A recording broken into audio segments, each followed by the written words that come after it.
Right. Let's look at Prime Minister.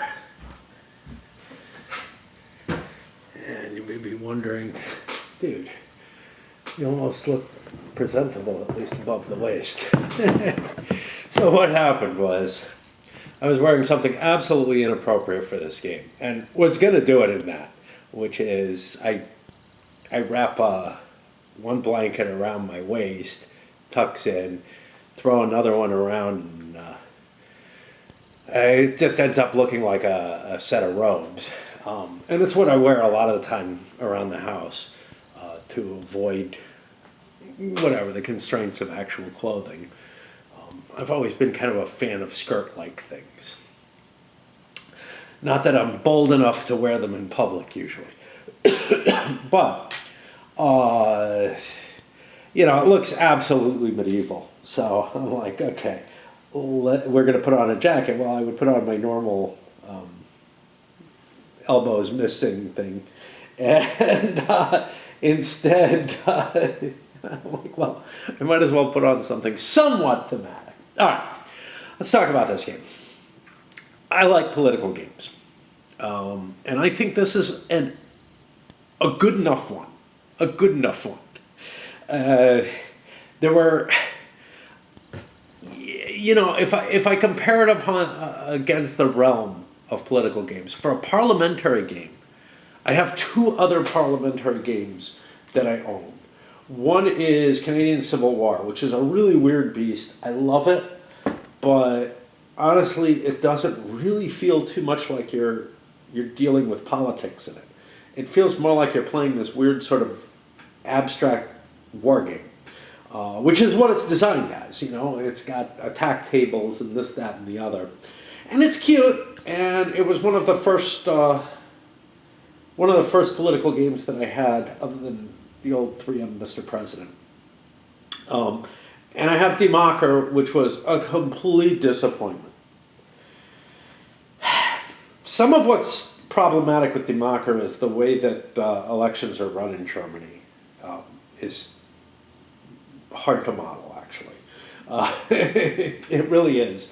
And you'll see that as well in, what the fuck is it? It's the name with the big lie. Der Fuhrer, about the rise of Hitler. Similar parliamentary situation, where there are elections that are held not nationally, right? You have provincial elections in Canadian Civil War too, but they're sort of event-type things, and they're not the core mechanism of the game. This, I feel, makes a reasonably good attempt at providing you with a system which gives you, the ability to govern and the effects of your governing coalition, your governing party, and what they choose to do and how they're being fought and whatnot, within the context of the election cycles. And your goal in the game is to get your stuff passed and to keep winning elections and to do well as an individual politician and all kind of stuff like that. And I think it holds pretty well to what it's trying to do. I do have gripes about it. There's no question. It's not, it's not a hit the ball out of the park game for me. But I think overall it does a pretty damn nice job. It didn't play as well solo for me as other election games do. For a number of reasons. But yeah, a lot of it, when I'm faced without a map, I don't feel like I'm playing the same kind of game as when I have a map. And the map is not necessary here, right? You're fighting over constituencies rather than for individual MPs or whatever. You could do a different game, one more like Road to the White House or whatever, where you're worried about each constituency. It would be a lot more complicated. Let's take a break from that. Hopefully get whatever points somewhere deep down inside me I want to get out. But Let's talk about the components. All right. First thing we probably should talk about is the board. It's really a series of tracks and spaces to keep track of stuff. For example, various bills that you have out there. You have the election sides of the bills. You have the various constituencies, each with their own track to cover how popular they are. An overall popularity, which is a sum of these. The current government MPs that are in place, being tracked as 3 different types that are important to the game for voting bills. A favor track for how the Queen sees you, and the scoring for the victory points. It's a nice smooth board. Nothing wrong with it. I find it attractive. It does what it needs to in the game. As an addendum to the board, you might have this, which you would put in place of the bills, and it's a different means of tracking the bills. I think the information is exactly the same. Let's hit something I didn't touch on, which is there's a whole Clockwork rule book, 56 pages long.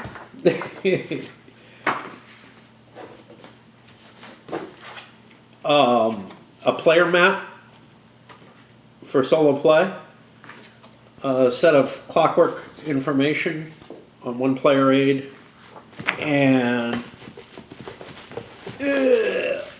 a set of various cards. I think competitors, to tell you the truth, competing politicians who try to do stuff. Got a whole bunch of stuff in here. Clockwork supporters, they have different rules for how the supporters work, or different cards for them, different events that go in it. There's different scenarios for the Clockwork bot system. I didn't look at it at all.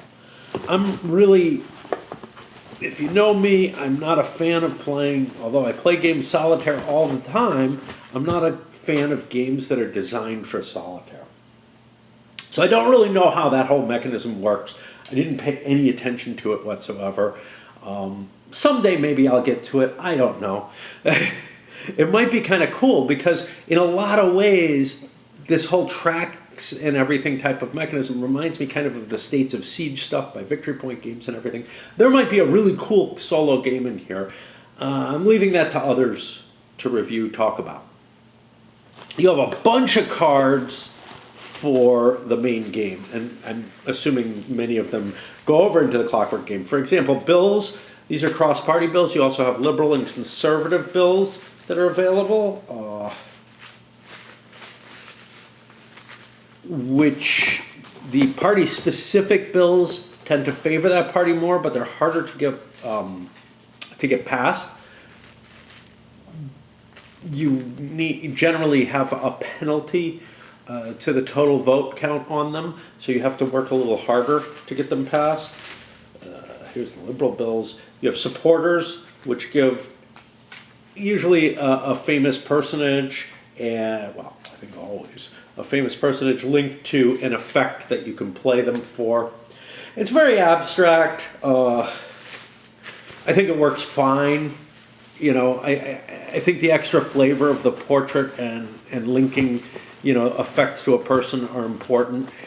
You don't really look at it. The way they're played is you have a handful of up to 4 of these that you can save that you're able to play during your own turn to impact the current situation on the board.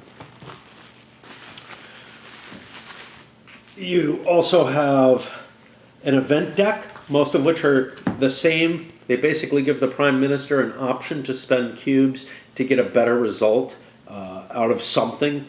It's often a bad something, but you can, you know, make lemonade out of it. And then you have by-elections, which can give a little bonus, or, well, they can give a little penalty to the current Prime Minister. There's an uncertainty deck. This I have specific problems with. It's basically a set of 18 cards which randomize bill votes and elections. They're reshuffled every time you use them. I used a D20 because there's 18 of them. I think you could present all the information on these on a single little player aid with a 2d6 die roll. Probably by adding the d6s and the player aid, you would come to, I don't know, probably about the same cost as these cards went for. The cards are a pain in the ass. because you never want a deck that you have to reshuffle every time, right? Chit Cup might work, if you wanted to do that or something along those lines. I think the easiest would be a 36 result table, which could be presented quite nicely. You have various cards for the offices and positions within the game. Now, the concept behind the game, I should go into a little bit of that before I discuss this. You have two parties in the system, as Britain or the UK normally has. One holds the prime ministership, and it's double-sided. Three-player game uses different card than the than the 4 and 2-player game, and you have the loyal opposition party, and then if there's 4 players or 3 players, the additional player is going to be a backbencher for either the Liberals or Conservatives. And if you have 2 extra players, they're both backbenchers. And basically, the game is going to be structured as a competition between the 4 players to get victory points. But the backbenchers are sort of supporting their party for most of the game. They can break with the party if it's in power, and start getting victory points on their own, but they have their own capabilities. So there's a lot of capabilities spelled out here on the leader's card, and many less available to the backbencher, which are dependent upon their particular politician card, which we'll look at in a moment. The backbenchers have 4 positions. Excuse me, got a little gas there. Coming out the front end. They have 4 positions that they can earn, but each politician can only earn 3 of those 4 positions. And they give them different capabilities that they can do during their turn, much like the supporters are. There's some other cards that indicate positional advantages, Father of the House, for example, the debate cards and whatnot. You have the individual politician cards. There's, 1, 2, I think 10 of them. No, maybe 10 of each, right? 1, 2, 3, 4, 5. No, there are 10 total. Okay. I've got them not stacked properly. Anyway, there's 10 total, which is weird, but okay.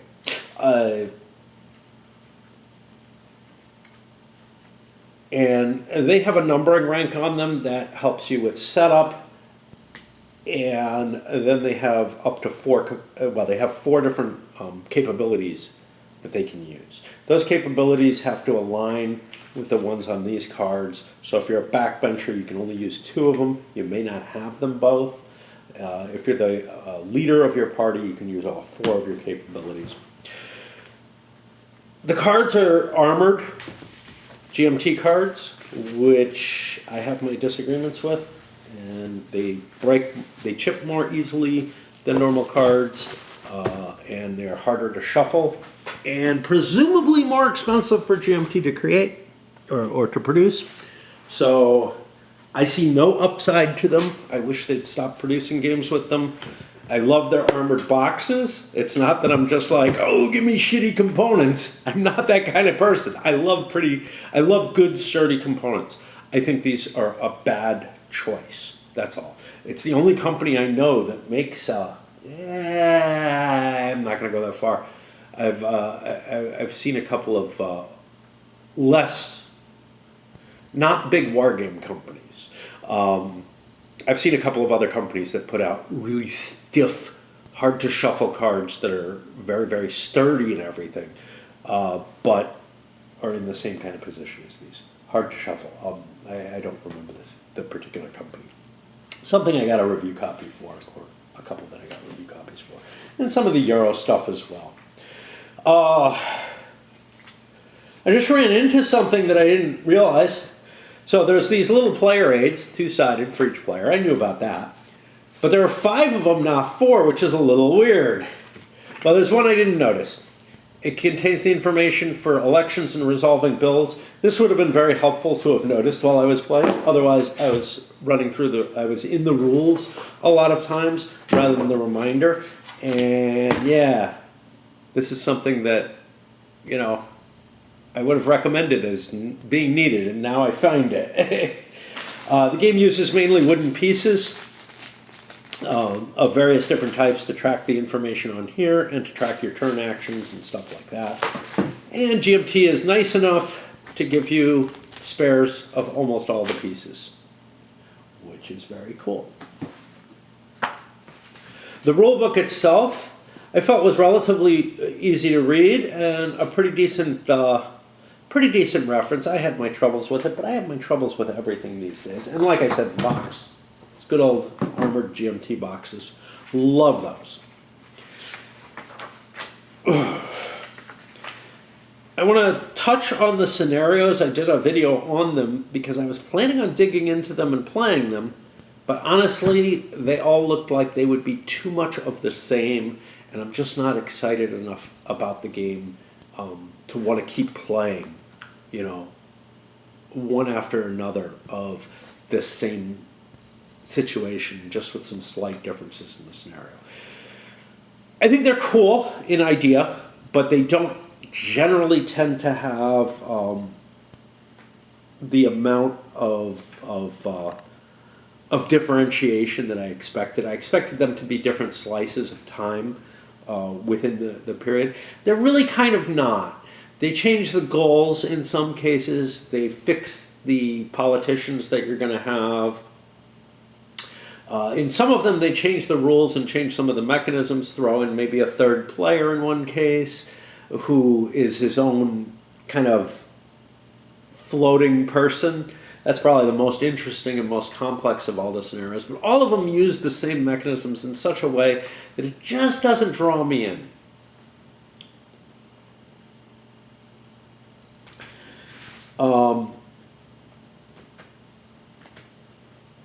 I noted a comparison there to Empires of the Middle Ages, I'm sorry. Which, for whatever reason, has struck me as a game that's very similar to this, because the play of this game is actually very dry. The events, the support actions, everything, it's all kind of a, what is my effect on all these tracks? What's it going to do in terms of, you know, improving my victory point totals and whatnot? All very fine for a competitive play type situation, but doesn't give you a lot of immersion into the situation in any sort of way.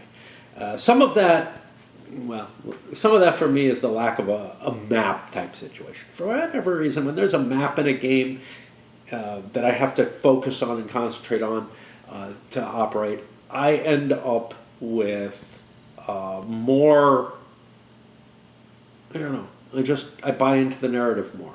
There's no reason for one in this game, just like there would be none in, what was it, the Canadian one. I can't remember what it's called. Prelude to Rebellion that I did. Yeah. Which actually may have had a map, I don't know. But it was mainly keeping track of stuff on tables or tracks.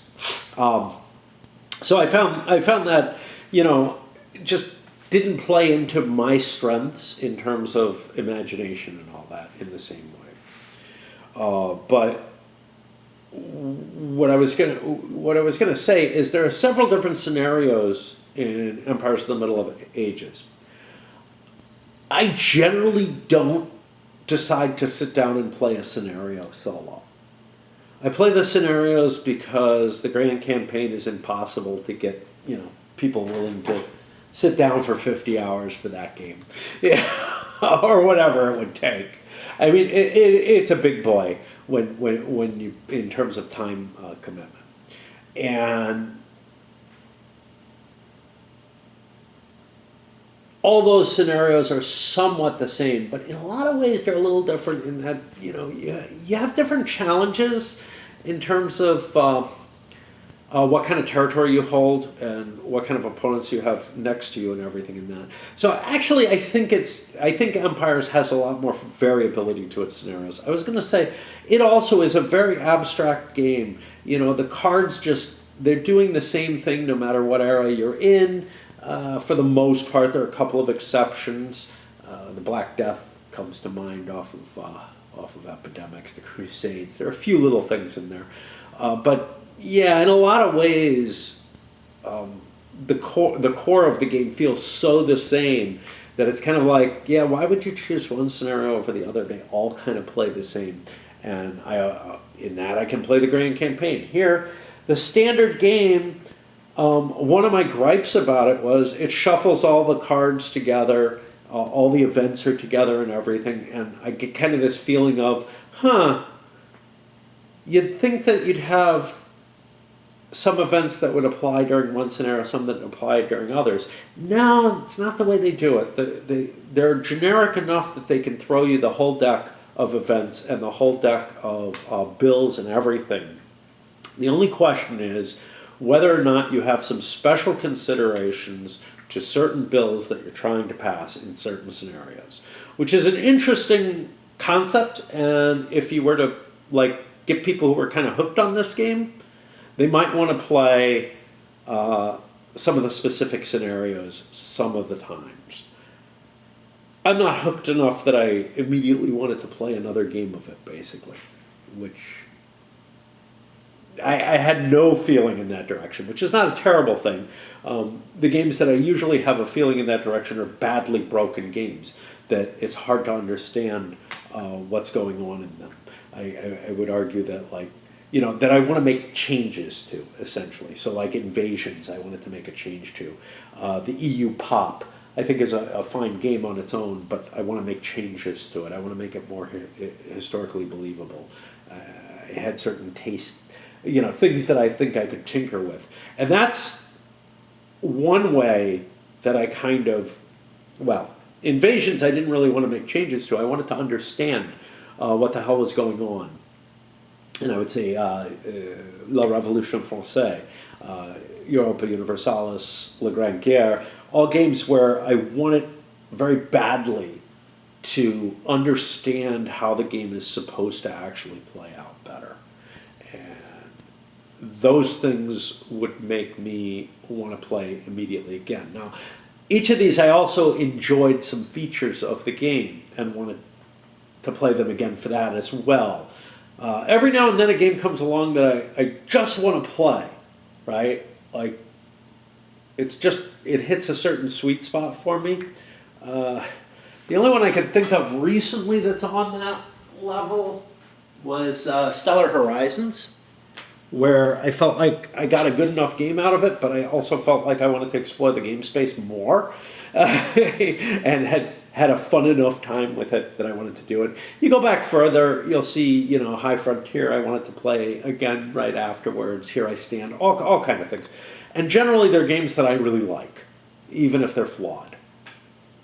I don't have that here, which is not necessarily, a statement against the game. Most games I walk away from saying, okay, that was interesting and I enjoyed. Quite a few I'll walk away from and say, well, that sucked.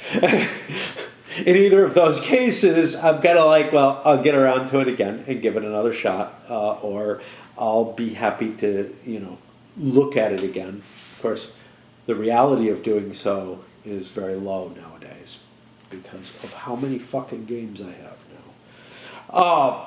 All right, let's talk a little about the rules mechanisms and what my feelings are about them. And probably the best way to do that is to look at the parliamentary order, which gives the sequence of life. Okay, so one of the things is the victory points. The game has an intriguing concept of victory point pooling, where at the beginning of the standard scenario, there's a pact. The liberals and conservatives are both agreeing to govern as sort of a unity government. And they share all victory points between them. which means that no matter what happens, nobody's going to gain more victory points by their actions that they take. Now, you might be able to strengthen your individual position within your party, between the two parties, by maneuvering around while you're in the pact. But somebody is going to want to start gaining victory points of their own at some point or another. When I played it, the pact lasted a fair amount of time, I think, and we'll go beyond that. Beyond the pact, there is the backbenchers. The backbenchers share victory points with their party, with one exception. The government backbencher can resign from his party, well, can resign from his offices. He stays in the same party, but he gives up any offices he's earned, and he gains the ability to cause a little bit more pain to the prime minister, to try to dethrone the prime minister.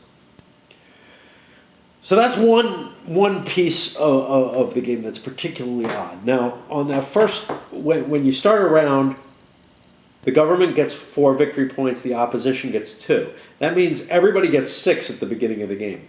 And all the players get their action cubes, which range you get between, I think, 1 and 4 per player, which is the number of, well, it's kind of the number of actions you can take, but some actions cost more than 1 cube.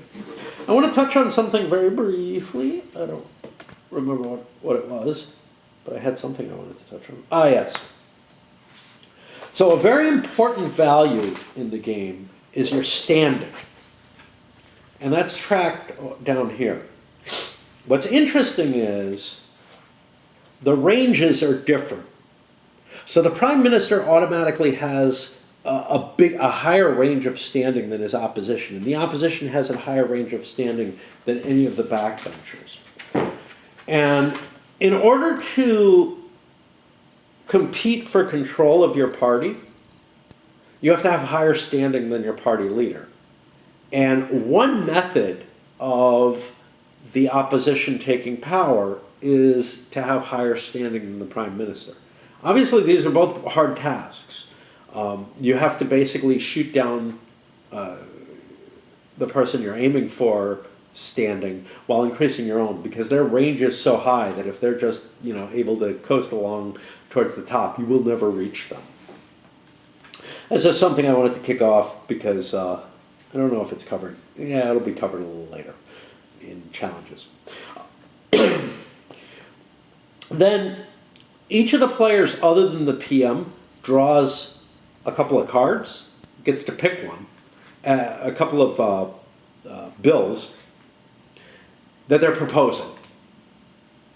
And there's a lot of thought that goes into this, right? So if you pick up, basically the party that's in power has its own deck of bills, and then there's a larger deck of cross-party bills. The cross-party bills kind of help everyone in terms, like, they tend to be easier to pass, and they tend to have less important effects on, in terms of giving the party in power particular victory points.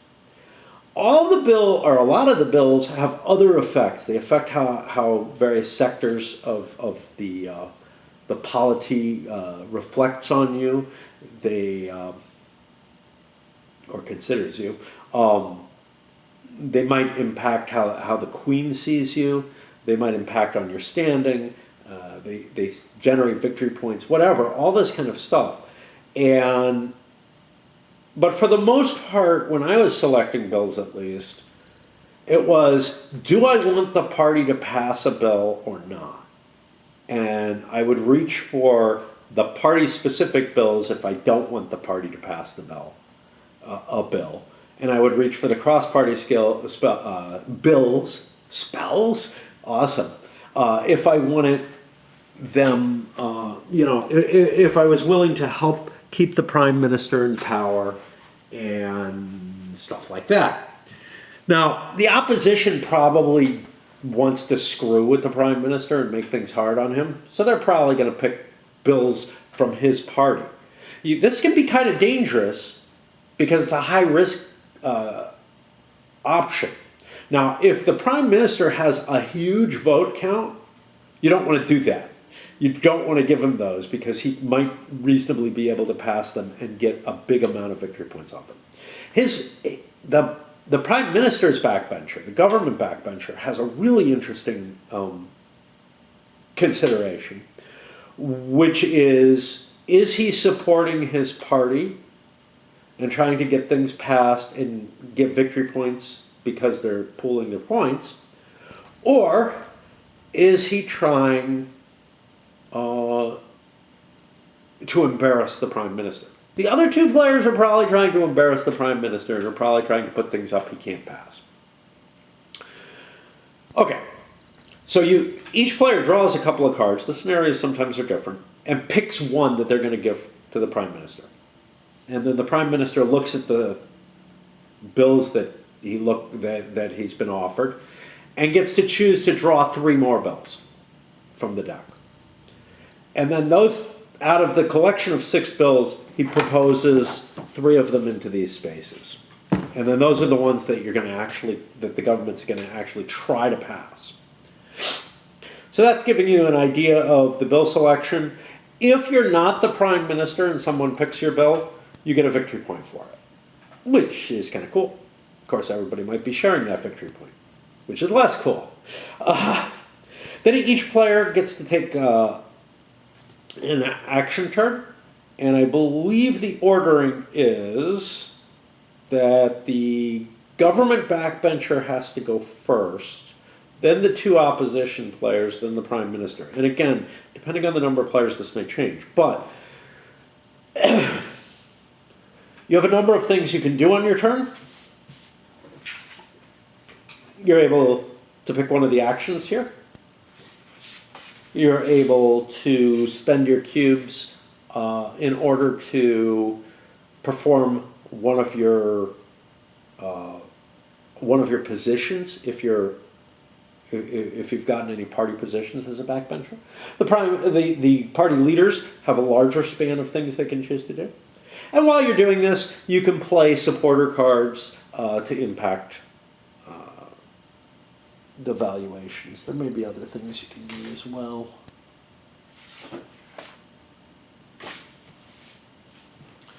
You have a debate card which you can commit. That costs you a couple of cubes and basically says,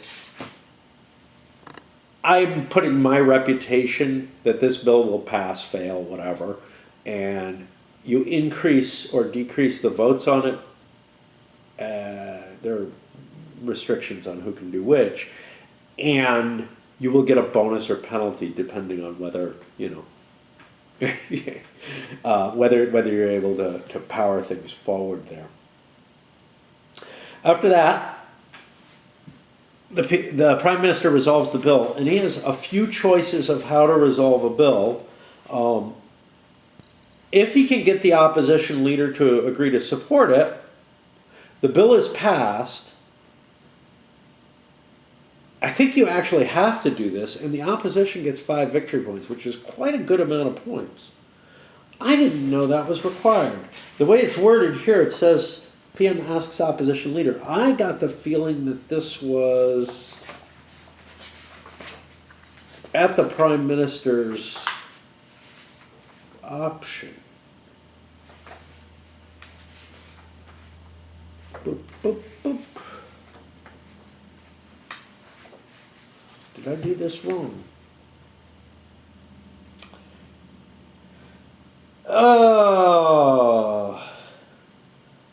Okay, so the rules are sometimes a little vague.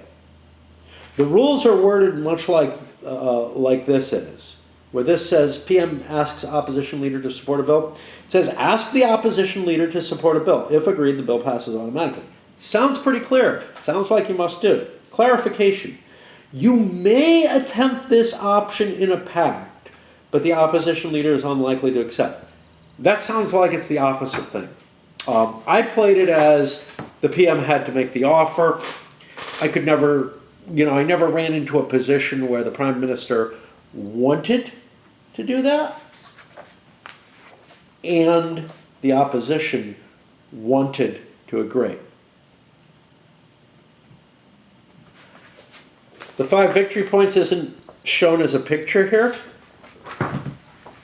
so I kind of forgot about it, and because I didn't have this, I didn't realize that there was a big bonus for the opposition. That might have changed some of the cross-party bills. I always found it kind of funny that the cross-party bills didn't have sort of unity support. The opposition was always trying to let them fail because it's in their best interest for the Prime Minister to fail votes for various reasons that I go to in a moment. Which is the Prime Minister can put the bill to a vote.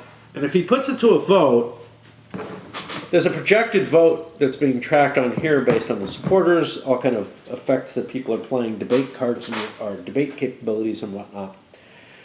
And if he meets the threshold, great, the bill passes and it takes effect. See, that 5 victory points is worth more than a lot of the cross-party votes, cross-party bills. A lot of the cross-party bills are 2 points each way. So if you must ask the opposition leader to support a bill, cross-party bills become a real benefit for the opposition leader. And it's not clear here. Like the way this is worded, the clarification has may attempt this option, but the opposition leader is unlikely to accept. And the rule doesn't say must, but it doesn't say may ask. And I see that, like it says, ask the opposition leader to support a bill. It's just flat out. Now, above that in bill resolution phase, it says you may do this in one of 3 ways, by agreement, vote, or withdrawal, which again feels like the PM has kind of an option to choose one or the other.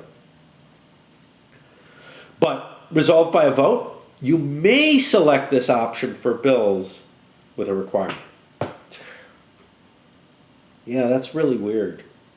Because it would kind of make sense if you proposed a bill and everybody was in favor of it. Let's declare that chocolate is good.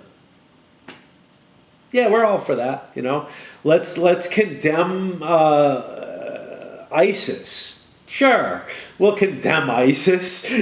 What the hell? Might as well. There are certain things that, like, if you propose that, yeah, I can see why the opposition would go along with it. Well, why you would basically have to accept the opposition's help in passing the bill.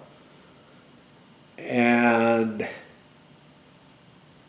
that 5 victory point swing that the opposition gets is better than almost any cross-party bill victory points that the ruling party gets.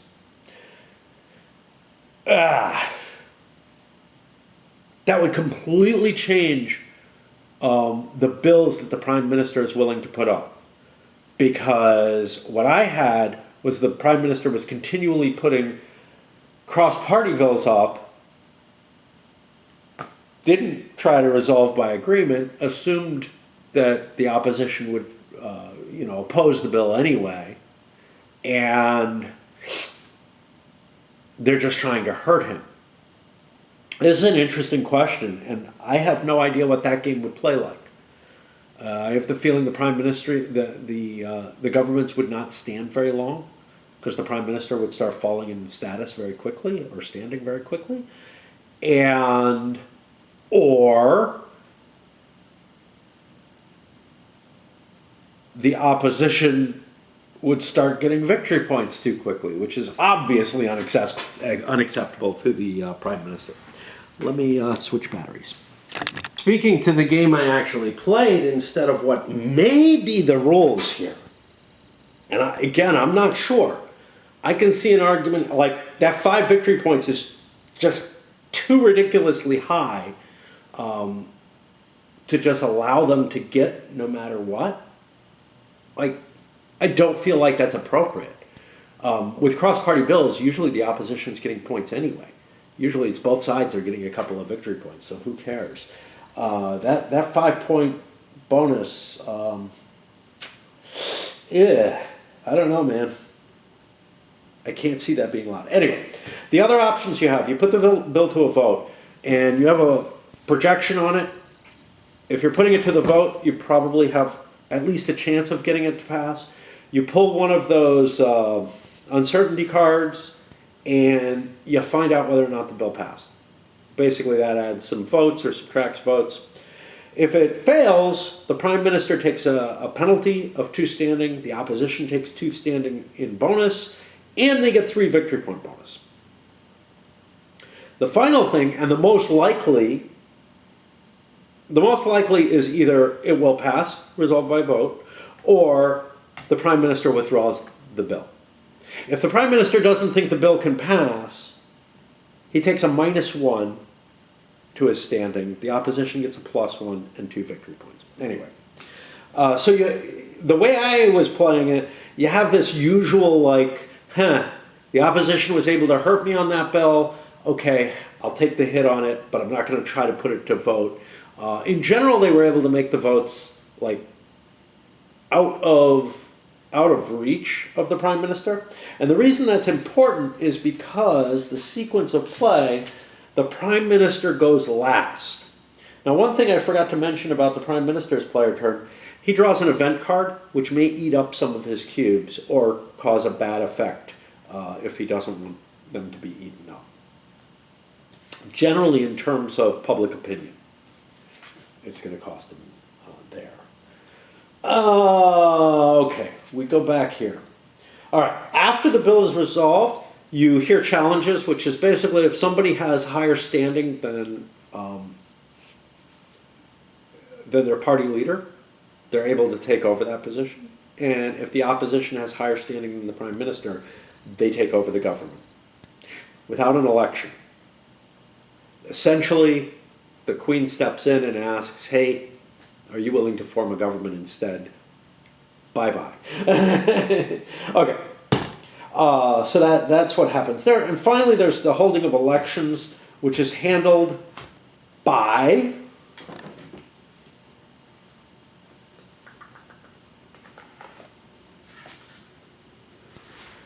you're tracking the overall popularity, which is the sum of all these on here at all times. You draw an uncertainty card, and you get that. If the Prime Minister loses the election, the opposition gets a handful of points, 6 points on that. You also get 6 points if you take over through challenge. Okay. So, the problem is, the bills don't really do a damn thing, right? So if you look at the scenario, there's the repealing the Corn Laws scenario and the Second Reform Act scenario. Well, the Second Reform Act scenario has a long-lasting effect. It is the only scenario where I think there's something that goes into play that significantly changes any of the base rules of the game. It adds voters. And where I wanted to compare this was to Republic of Rome. In Republic of Rome, another game where you're running the government and you're holding elections and whatnot, but it's by the Roman, setup. But you're able to pass laws and to commit to actions that the government has to actually do something about. And that's what's missing here, right? Here, the bills you pass, they just change how popular you are. They don't have an impact on how the rest of the game is played. And I think that's the thing that I would like to have seen in this, is some kind of effect beyond merely you know, how well am I doing towards that next election? Am I meeting the public demands? Am I keeping the Queen happy? And am I collecting up victory points the way I want to? And so to me, this game felt a little drier than it could be. And you're not actually getting all that detailed into the election cycle itself in the way that, say, you are in Road to the White House or Mr. President, games that just focus on the election. You have this governing portion of your game, but it's all about keeping power, and that's it. It's about keeping power by mildly shifting your popularity by taking positions on certain things and by passing certain bills that mildly shift your popularity and give you victory points. I think it's a fine setup, but I do think it's a little too abstract to really feel like I'm getting into the narrative and everything in the way that I like to in a solo play, especially. I might be able to make up enough on my own if I'm not using the camera to enjoy it. I don't know, but we're not going to find out because this is a relatively modern game, and all I have time for is to do one camera shot. As an opposed game, I think it would be really, really cool. I really think that the mechanisms in play are kind of neat for that. The one thing that I found in my play that I was kind of weirded out about was that it felt like there was a strong disincentive to break, for basically that there's a position available that the starting prime minister is probably not going to be able to hold his position for the length of the game. Eventually, 3 players are going to be able to bring him down. So him just running the government and trying to do a good job and keep his popularity up and everything, eventually he's going to just get hit. And then the question becomes, at what point do you want him to be hit? And there's a huge penalty to losing being the prime minister. You basically start the game over in terms of your standing as a backbencher. Well, is that guaranteed? No. If you lose the prime ministership, you're still the party leader, but it is almost assured that if you're fairly late in the game, the party backbencher can take you out and become the new opposition leader in that case, or the new leader of your party. And you have almost no chance to win. So I'm beginning to think that the goal of the game might be to fail as prime minister early on in order to be in kind of a background position, either as opposition leader or as a backbencher, to be one of the people who could seize power as the game goes on. It feels like anybody who holds the prime ministership late in the game is probably going to go down. Now, there's a fine line. There's a margin there, which if you cross it, the prime minister is just going to win because they will be able to accumulate points before you can take them out. But because they do get points. They do get more points than anyone else. Even if you start schwacking them and everything, they are going to be collecting points. The victor of the game has to have 100 points and be prime minister. So you can't just bank those 5 points a turn for agreeing with what the prime minister is doing. You have to have some strategy to get you into power. And I do have a big question though. Does the prime minister absolutely have to offer each bill up for to be a joint resolution or something like that? If it is, that does change the entire way that I saw this game. I don't think for the better. I don't think for the better. I think that's going to cause more turbulence, but maybe that is for the better. Maybe that would fix this issue that I'm seeing with the end game, the prime minister at the end just being too easily taken down by people who have too many too much standing and too many points for him to ever beat. If the prime ministership is just thrashing all over the place, and different players are becoming prime minister all over the place because the only bills that the prime minister is willing to put up are ones that the opposition absolutely does not want passed, then I don't know what the hell would happen. Like, it would just be so much of a more chaotic game.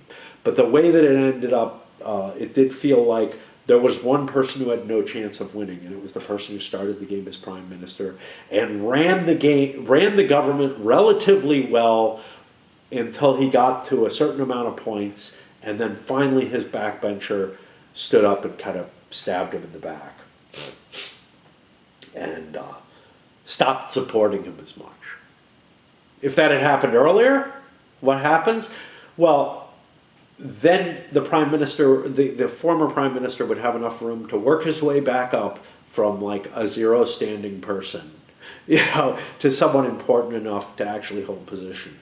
That is one of the historical gripes I have about this. You're playing a single politician, you get defeated as prime minister, you get defeated as party leader after that.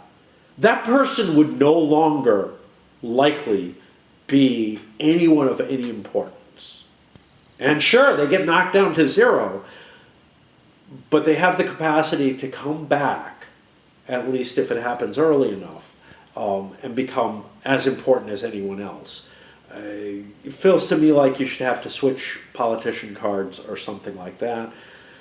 But there's all kind of problems with that, because you keep certain things that only the character you were playing would have, like the Queen's favor and your supporter's hand. You can make an argument with the supporter's hand. It's a lot harder with the Queen's favor. The Queen's not going to simply say, "Oh, you were that guy who used to hang out with my good friend. Huh?" That's just not likely to happen. The royal support would probably go away. So in terms of the accuracy of the representation, I feel like there's some big issues there. In terms of a competitive game set in a political theater, I think it does a pretty good job. A pretty good job. Not a great job. It's okay. It's something that I would play, oppose definitely, and get a kick out of, I think. But it's not a detailed examination of the kinds of motivations. If you take a look at Republic of Rome, that really digs into the motivations of the politicians at the various times and what they need to do to increase their own power and their different paths to power.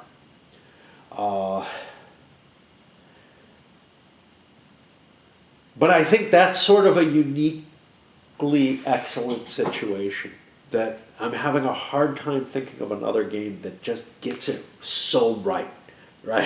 It gets it so right.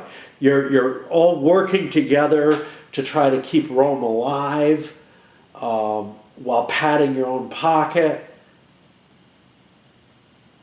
and you're passing bills and whatnot that actually, you're passing laws and you're doing things that have a real effect on the government that feels just so good in a way that I have a hard time finding anything else that really does anything like that. So this is a good enough competitive game. It's not in that magical, mystical place. Whatever it is that